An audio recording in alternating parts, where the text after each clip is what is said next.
doesn't just have a cool theme, but it's actually quite thematic, since a lot of actions, upgrades, and abilities do make sense in the historic context.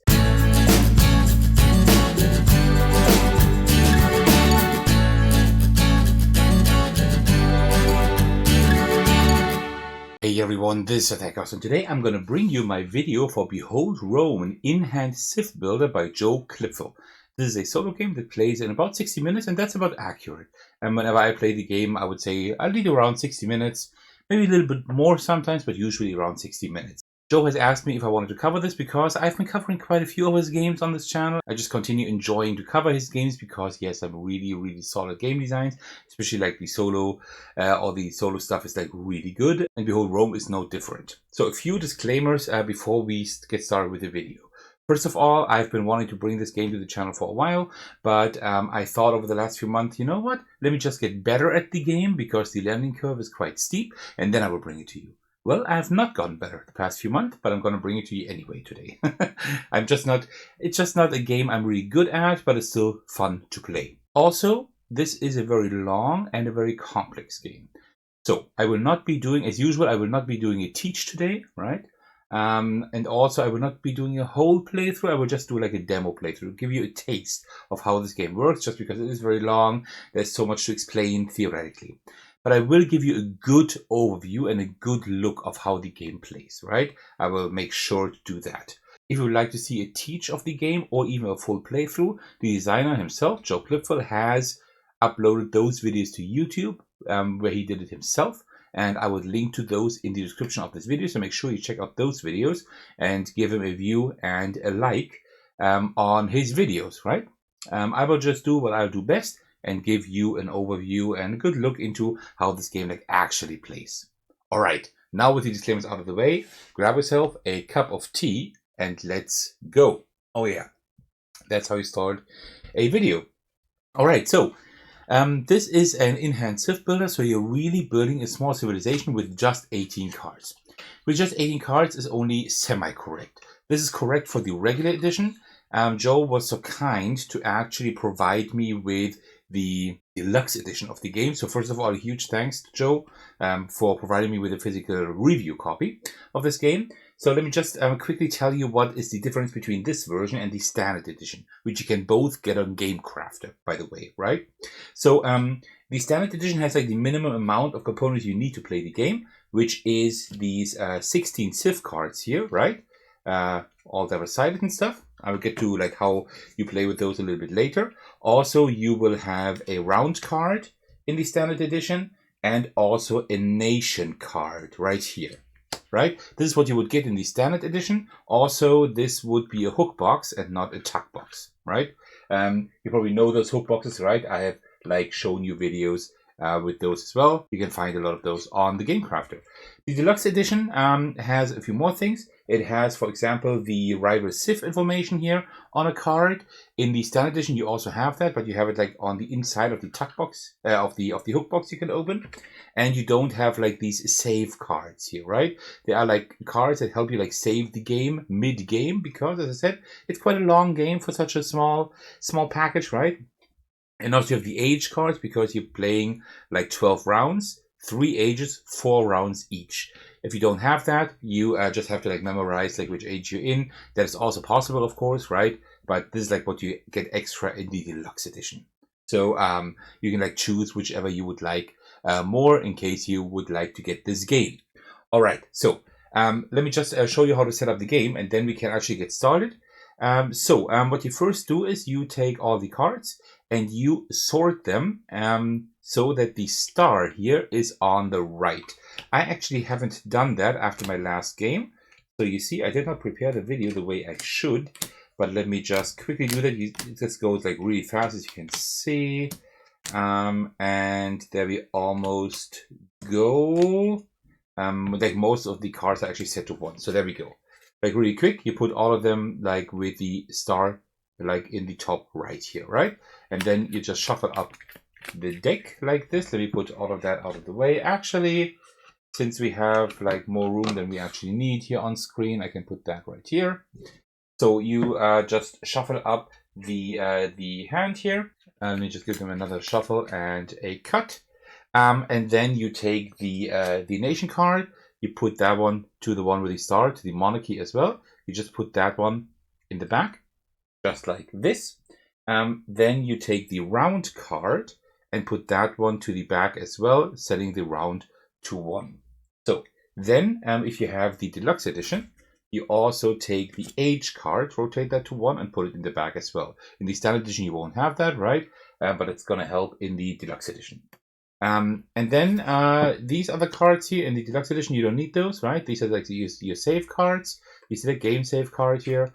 I can show you, I hope I won't forget, but I will show you, like, explain to you later how you use that, right? So let me just take those aside. And then there are like 2 ways you can play the game. Either you can play the game just regularly, try to get as many points as possible, but the intended way of playing it is to choose one of these 4 rival civs, and they like tell you they get like a base point of, like, for example, the Greeks 61, and then they show you like if they have that, if you have that, if you have that, or if you have that, they get like these points additionally to that, right? So you're having like kind of like goals of trying to like achieve specific things in the game, right? So for example, I will not do a full playthrough today, but for example, I could use the Celts today here, and they would get 44 points at a minimum at least, plus 1 point per like flame symbol, and like having like a lot of these plant symbols, nature symbols is also very good, right?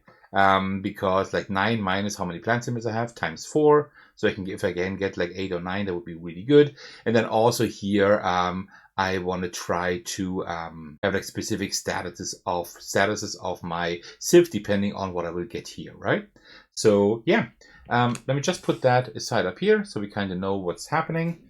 And then you draw 5 cards. How that works is 1, 2, 3, 4, 5.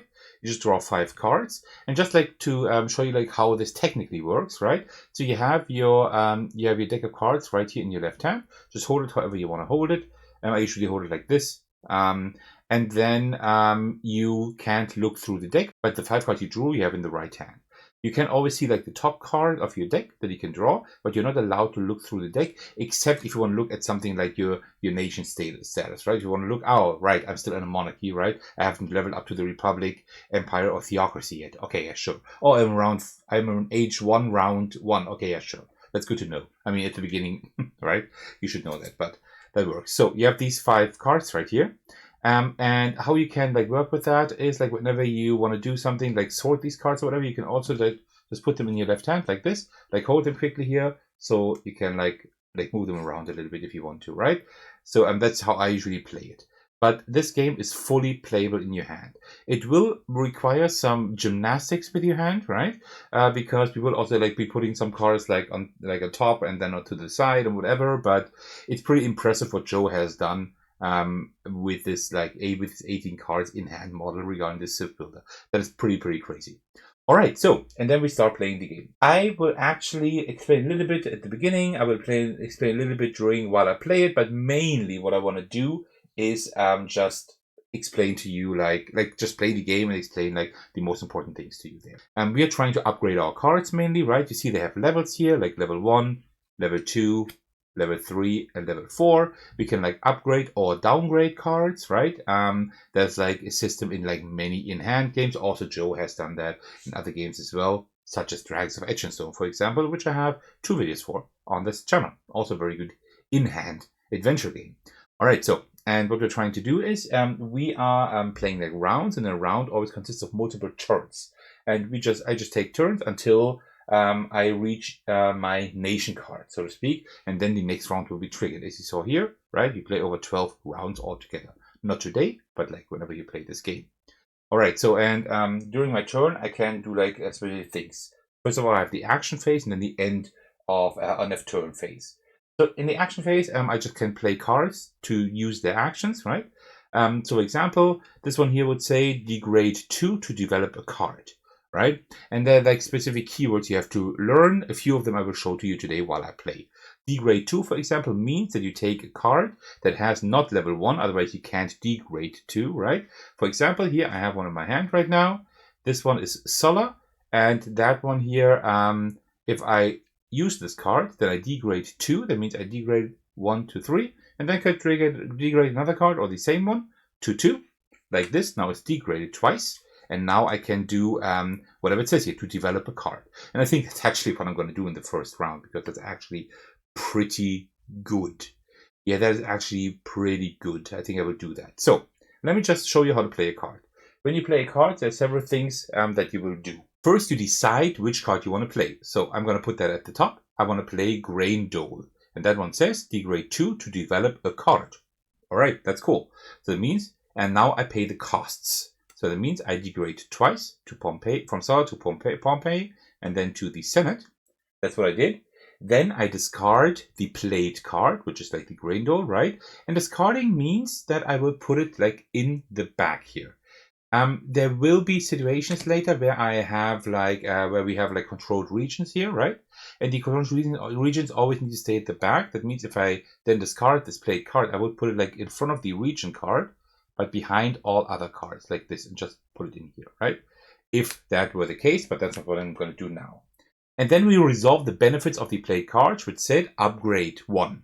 So now I can't upgrade a card that I have already messed with this turn, or this action, right? So I cannot upgrade this card back that I just downgraded, right? For that card. But I can upgrade something else. And upgrading is pretty simple.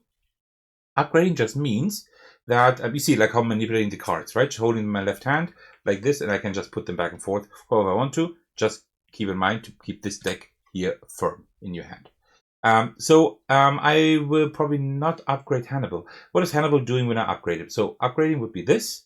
But I would have to pay something to upgrade him, actually. If controlled at game end, every 2 flames also count as shields during scoring. So, and that is now interesting, because you can do that, but we actually don't want any flames, right? Because there's +1 per flame, right? Per fire symbol. And we don't want that, because that means +1 point for the rival civ, right? So we are trying not to have any fire symbols. But we could also counteract that with this card here. Okay, sure. Also, another thing you see is like, you see like these yellow banners here, and these always like tell you like how many victory points you will get or lose in case you have Hannibal. So upgrading him would be okay, but this is not going to help us with our engine at the moment, right? So I'm not going to do that. Another thing we could do is upgrade Julius Caesar. Actually, he is like helping us a lot if we do a conquer action. That's like for conquering regions, for controlling them. I will get to that a little bit later. That's quite helpful, but we will want to upgrade him later on for this rival civ, because +1 per flame. Oops, that was off screen. And he's like 5, right? That's 5 points. But what I'm going to do is I'm probably going to upgrade the City of Rome, because the City of Rome says discard a card. Discarding means, right, put it in the back here. And then I can store resources, which is here population, equal to number of controlled territories. These are all things you don't know yet. But what we can do is we can control territories, as I said, just like that, right? This would be 1 controlled territory, but we can have several of those, like stacked on top of each other. Also, we can have stored resources, either populations, and we then note it like this, right? We will just put it like to the right of our hand, like for our deck. This would be population, and these are materials here, right? And we can like store resources during the course of the game like this. We can store a maximum of 4 cards like this, but we can have like infinite resources pretty much, right? There are cards with like 2 or even 3 resources on them. So that doesn't count towards the limit, but just the number of cards, right? So this one would actually not be bad later on. So because if we upgrade it, it says store population equal to number of controlled territories, but we don't have to discard a card for that. That's good. Less cards we have to use. So I'm going to upgrade that one. Okay. So, and now we continue. We just continue playing cards. Up to 2 times discard 1 card to store 1 population. That is not too bad either, right? So I could now use this card. I think I will do that. So up to 2 times discard 1 card to store 1 population. So first I choose this card, then I pay for it. That means I have to discard 1 card. I cannot discard Hannibal, just says may not be discarded to pay other action costs. I can't do that. I'm gonna discard Caesar. Actually, will I no, actually I will not discard Caesar. I think I will discard the City of Rome. Yeah, I can actually discard the City of Rome for now, like this. And then it says I can store 1 population for that. So That means I now take a card that I have in my hand still and put it like sideways like this. But you see, these have materials, these don't have population, right? But the card that I played, this one, instead of discarding it, I can actually use its resource. It can store the resource, right? So I'm now going to store this population here, right? And it says like up to 2 times do that. I only did it once because I couldn't do it more often, but that's it. So now I have 1 resource here. That is good. And now I could do more actions, but actually here I can't really do that, right? Because you see like these don't do anything. This just adds 1 to a conquer action. This one does nothing. So what I'm going to decide to do now is actually ending my turn. And in order to end the turn, I have to discard a card. Either I discard 1 card from my hand, or discard the top of the deck, the top card of the deck. I'm going to discard Hannibal because he's useless. Discard him to the back of the deck, and then we draw back up to 5 cards. So I draw 4 additional cards. I don't have to draw up to 5. I can also draw less if I want to. I will get to that a little bit later. All right, now let's just play a little bit of the game. This one here says pay 1 population to store 2 resources, 2 materials. That's good. We have 1 population here, right? So I could actually do that. Discard or degrade a card. Okay, I don't have to, can't degrade anything, but I can discard. And then pay 2 materials to develop 1 or 2 population for conquer 1. I would like to get more population. Up to 2 times, discard a card, pay 1 and develop 1. Okay? Discard a card and pay up to 2 resources, materials. Okay, we need a lot of materials. And that could kind of help us, right? Because what we could do is I could use this one to pay the population I have here and to store 2 materials, but I only have 1 material, right? So I think what I'm going to do, just give me a moment. Let me check out what I don't really need at the moment.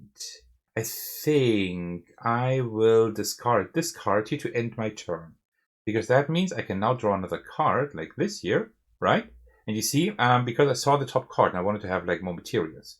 So now I can use this one here, pay 1 population to store 2 materials. Okay, so that means now I first pay. Pay means I will now take this population card here. Let me just put that aside so you see it better. And I will just take it out and put it in the back. So now I paid 1 population that I have, right? In order to store 2 materials, right?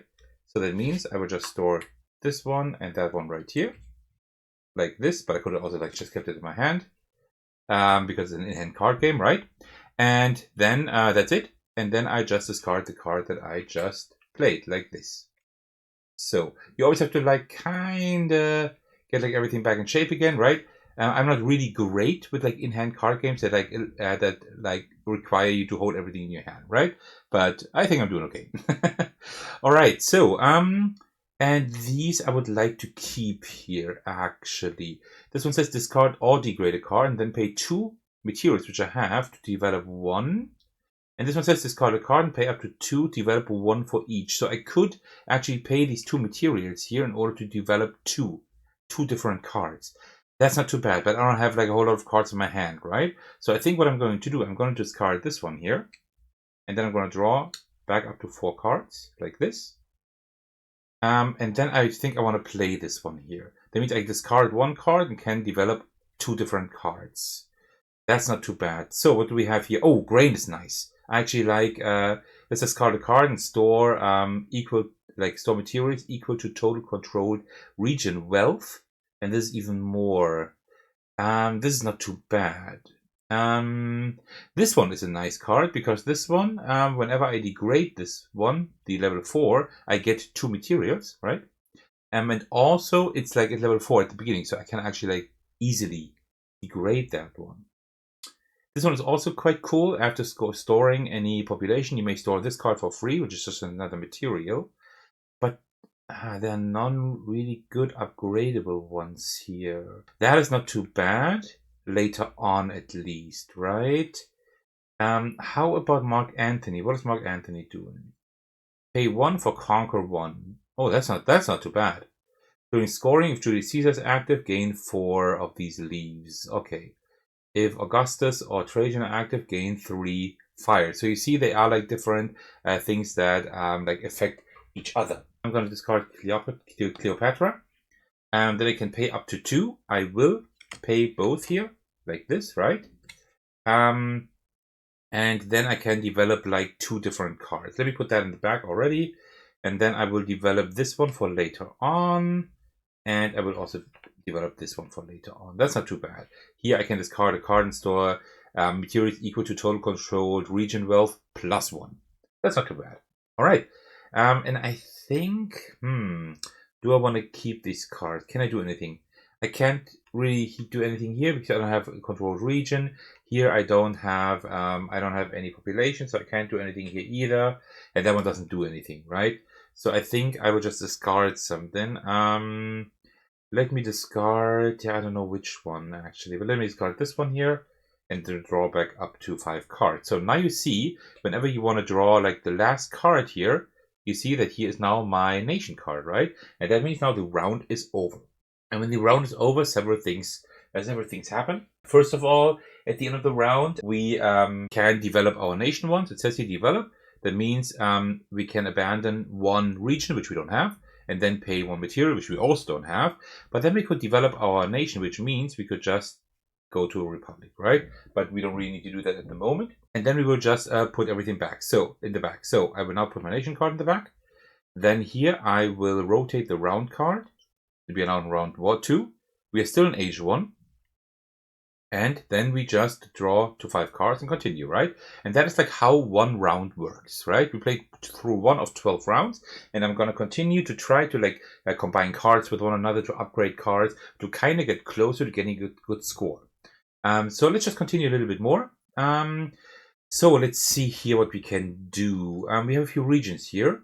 This one is again degrade 2 to develop a card. That is great because we have the Romans Seleucid War here. That is pretty nice. This one allows us to store 2 materials.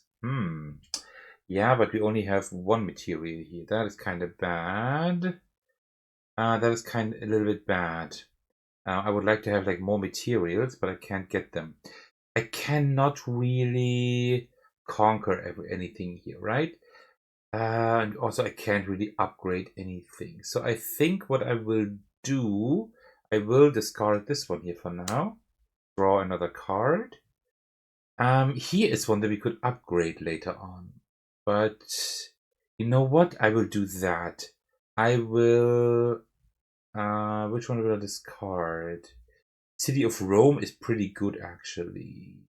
That's one we have. If we upgrade City of Rome later on, we can even store even more stuff. Okay, but I don't really need that at the moment. So I'm also gonna discard City of Rome.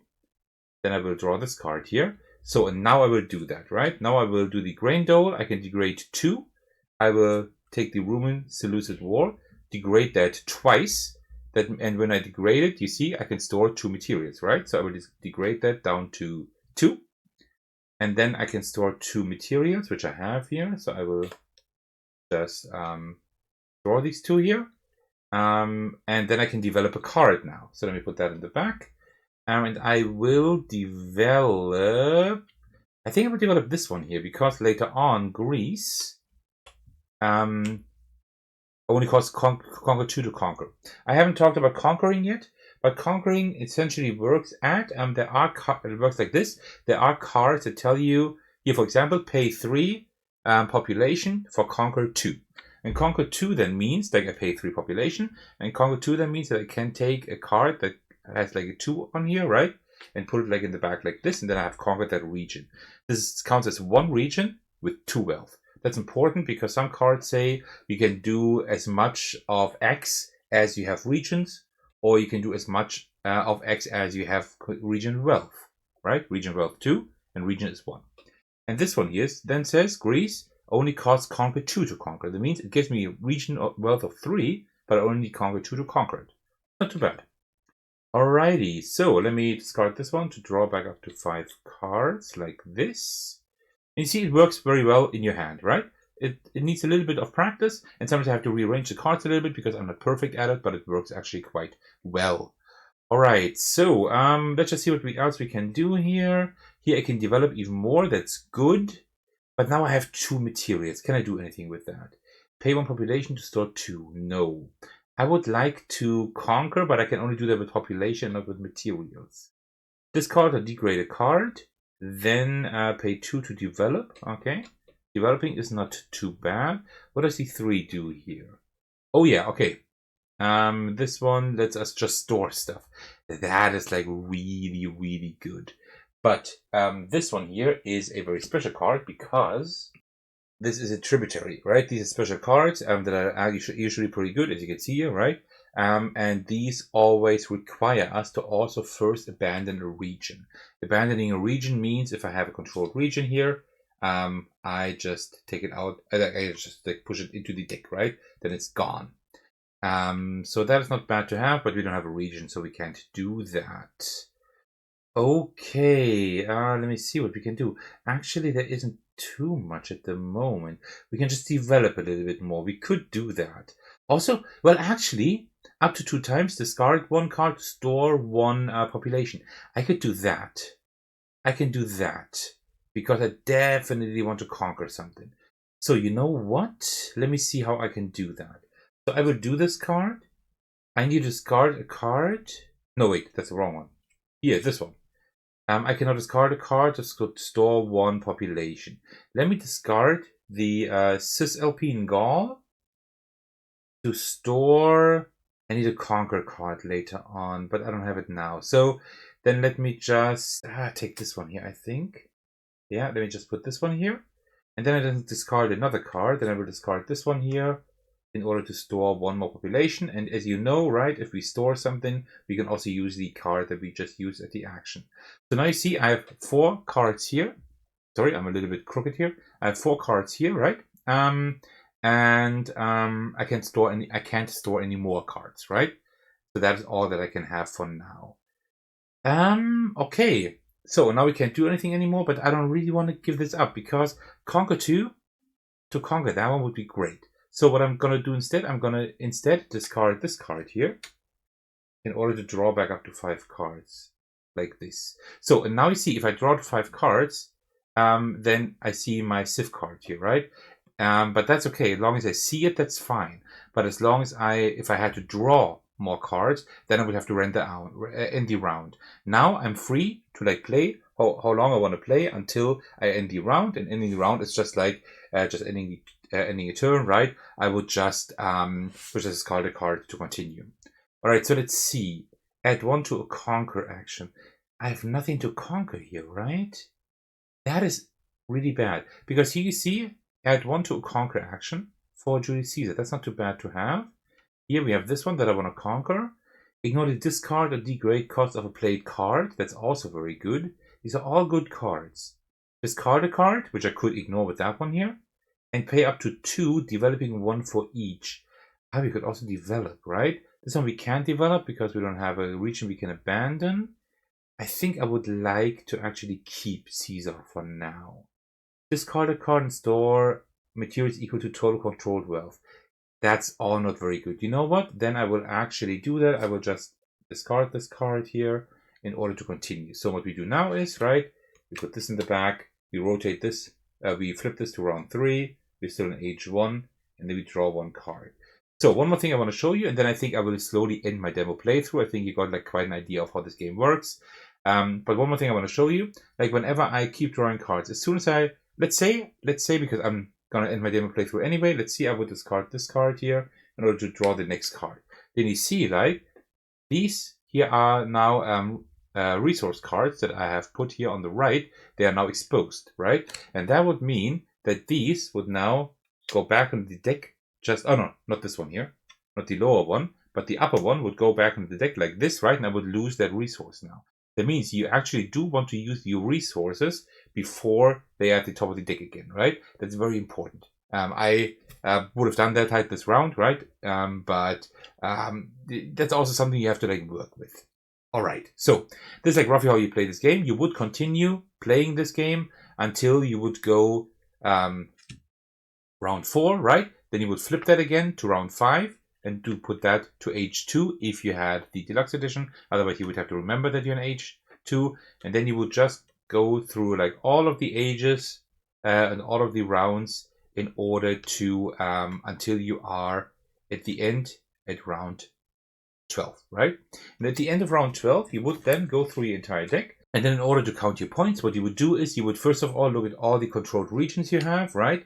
And you would like add up all their wealth, right? So let's say you had it like this at the end of the game, right? Then you would have 5 region wealth here, 2 and 3. That means you would have 5 points there. Then you would look at all the scoring rules of all of your civilization cards here, the yellow banners, right? You get 1 per 2 wheels, for example. You would have, and then you would check, okay, where do I have any? I wouldn't have any now, but yeah, well, I didn't play long enough, right? And here you would get 4 if Pompey was active, for example. So they're like different things, right? This would get 3 if you are still a, what is that? That is is that a monarchy? Yeah, it's a monarchy. So if you're still a monarchy at the end of the game, you would get 3 points for that. So things like that, right? You would count all of that up. And then you would also take a look at the scoring rule on your nation card, right? This changes like as you level up your nation. Then you would look at all of the unrest you have on your cards, which is like these fire icons, right? And after you count all of these flame symbols, like the unrest symbols up, you also count up all of these green symbols and subtract those from the fire icons here, from the unrest symbols, right? Whatever you have left, you multiply that by 2, and that's negative points you get, right? So you don't want any unrest, so to speak, right? So these are the points then you have, and then you would score your rival civ. Then we would take a look at like the minimum points, 44 in this case, and then +1 per unrest icon and so on. You would go through all of that, and then you would see who has more points. And if you beat the rival civ, well, then you win. That is like how you would play the game. But also you can play without the rival civ. You can just like see how many points you get, right? And just do like a high score variant. But like the intended way of playing this game is like with this rival civ here. Alright, so now I haven't played through the entire game, but I have explained like how you store resources, how you control regions, how you actually play through the game, go through your turns, use actions, pay for things, stuff like that. So that should hopefully give you like a decent overview over how this game is played. It would just take me 1.5 hours at least, or 2 hours to play through the entire game while explaining what I do. If you want such a playthrough, I can totally understand that. But as I said, I would rather refer you to Joe's video, the designer's video, that I have linked in the description of this video. Also, I will link to a how to play video by him. I think he can show much better than I can show like how his game actually works, because, well, he designed it, right? So I should have a pretty good idea of how to play the game. But hold on, how do I like the game? Well, let me tell you that, because I think that's going to be the most interesting thing for you. So the theme really shines in this game. Even though this is an in-hand card game with only 18 cards, it recreates the feeling of building up your civ over time really well. It doesn't just have a cool theme, but it's actually quite thematic, since a lot of actions, upgrades, and abilities do make sense in the historic context. This is really well done. Also, the art, iconography, and rules are also really well done. It's just a game that looks the part, making you more excited to dive into it. The gameplay is very fluid and well understandable. In essence, you only work with the cards you have in hand. Try to store resources in order to upgrade your civ. The concept is simple, but has a lot of depth. There's a lot to discover here, and the different opponents you can choose at the beginning of the game makes this an even deeper and more interesting experience. While it's an in-hand card game, it surely feels way different than the ones most of you may know. Because yes, it's very long and complex. What I mean by that? I usually need about an hour for the game. Some people may be able to finish it faster, but that's roughly the time you'll have to plan with. That's also what the designer says. For an in-hand card game, that's quite a long playtime. This is where these handy save cards that I was talking about at the beginning from the deluxe version come in handy. These are really cool. I guess you could also somehow save the game without having these cards. I don't know, but there would probably be like some way of doing that. Regarding the complexity, the rules are quite a few at the start, but they're actually quite simple to grasp once you understand them. Still, the game has a really steep learning curve. I've played it several times now, and I'm still quite bad at it. Getting good at this game takes a lot of plays, in my opinion. That may be a positive or a negative. It's not a quick game to learn and play, but it's one you can work on getting better at over time. Also, that's why it has a high replayability, which I truly appreciate. If you like what you saw today, feel free to check out the links in this video's description. You can get the game yourself at the Game Crafter in both versions I spoke about. And by the way, if you decide to get the game, please do me the favor and use the link that I put in the description, because while I do not receive any compensation for that, the Game Crafter actually has like some way of determining how many people actually click on the links under my videos, below my videos for their products. And this just helps me work together with them even more and better in the future if you actually use the links that I have down there, right? I never say that in the videos. I should say that more often in my Game Crafter videos. I never do, but that actually just helps my channel grow even more, because I can continue working together with them. All right, I really hope you enjoyed this video. And again, a huge thanks to Joe for providing me with that review copy. And let me know in the comments if you have played the game already, and if you did, how you like it. If you haven't played it yet, like if you're excited to actually check this out. This is actually like a really cool solo game. It is very deep. It is quite complex. That's something you will have to like. But apart from that, it is very, very well designed. Yeah, I'm just not getting better at it, but I'm still having fun playing it. All right. Well, thank you so much for watching. I hope you enjoyed this video. As usual, I would like to thank you all for your support, especially I want to give a shout out to my generous patrons. And the biggest thanks go out to Thecos for supporting me at the highest tier. Thank you so much for that. I really appreciate that. You can support me as well by watching, liking, and commenting on my videos, subscribing to my channel, supporting me on Patreon, and joining my Discord server to hang out with me and my amazing community. Well, thank you so much for watching. I will see you in the very next video. Take care, everyone. Stay safe, and cheers.